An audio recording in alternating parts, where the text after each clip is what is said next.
How the hell y'all doing? This is Clint from the Doorway 2, hanging out, doing another one of those reviews. Today is this January 2nd, 2021. Hey, 2020 is all over now. Whoopee! Gonna be doing a review for a project called Flowers for Bodysnatchers. Album is called Infernal Beyond, and it came out on Cryo Chamber Records. If you don't know who Cryo Chamber is, well, now you're gonna get your chance. They're a dark ambient label and have some really interesting bands on this. Flowers for Bodysnatchers has several releases out, and I've liked everyone up to now, so let's check this one. It came out December 1st. It is on digital and CD that I see, and it looks like it's limited to 400 copies on CD. Let's listen to the first track on this record. It is called A Beautiful Dark Place.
That's a good introduction to this cinematic, dark, experimental ambient record.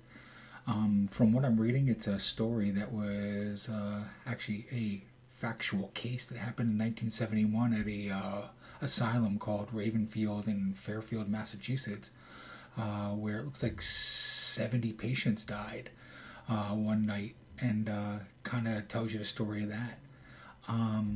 Duncan, who is the mastermind behind Flowers for the Bodysnatchers, is really about kind of odd stories and newspaper articles about ritualistic killings and odd things along those lines.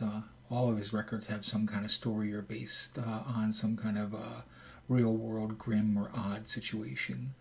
I just really am impressed with the way the ambience works here. Reminds me of a band called When out of Norway.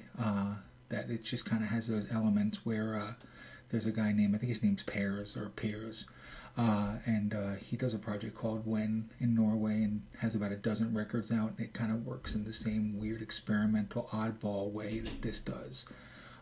Anyway, let's listen to another track from Infernal Beyond, and we're going to be track number 3, and it's called Undervale.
just going to go with sinister and creepy. That's what this kind of is. It's a cinematic story of dark ambient music, experimental vibes, and it just works really well.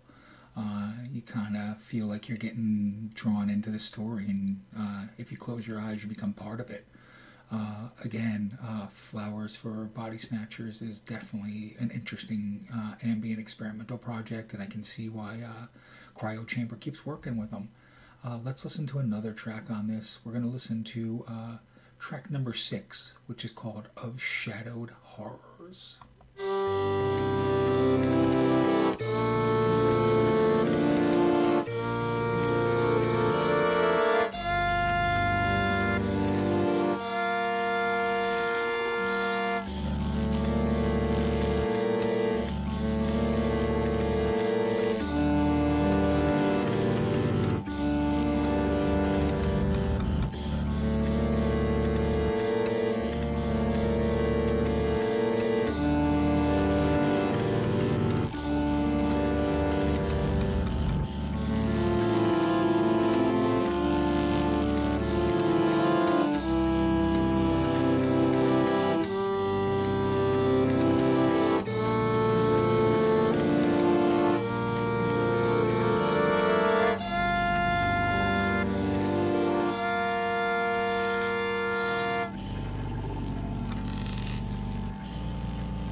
Ambient, creepy carnival music mixed with horror and cinematic elements. That's definitely what we got going on here. Really, really just digging it. Listened to this album a couple of times now, and it definitely is theater for the mind. Cinematic dark ambient music is really good. I'm going to say it has elements of a lot of the old Jester record stuff. If you guys used to listen to Jester, kind of has those Bogus Blip, when over kind of vibes along that way. Let's listen to one more track, which is track number 9. This is a 9-song record. It's over 40 minutes long. It's pretty damn good from what I'm telling you. And this song is called Until the End of the Carnival, ironically enough.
Haunting, creepy, dark ambient theater for the mind. That is what this is. Infernal Beyond is the name of the record. Flowers for Bodysnatchers is the project. Is a solo project of a gentleman named Duncan, and you should pick up all the other records as well because it's really good stuff. It is on a 6-panel Digipack CD, limited to 400 copies and digitally available. I will leave links to the Bandcamp and to Cryo Chamber's site as well. If you like what I do and want to support me, click that subscribe and like button on the YouTube and Facebook pages for The Doorway 2. Again, this is Clint from The Doorway 2. See ya.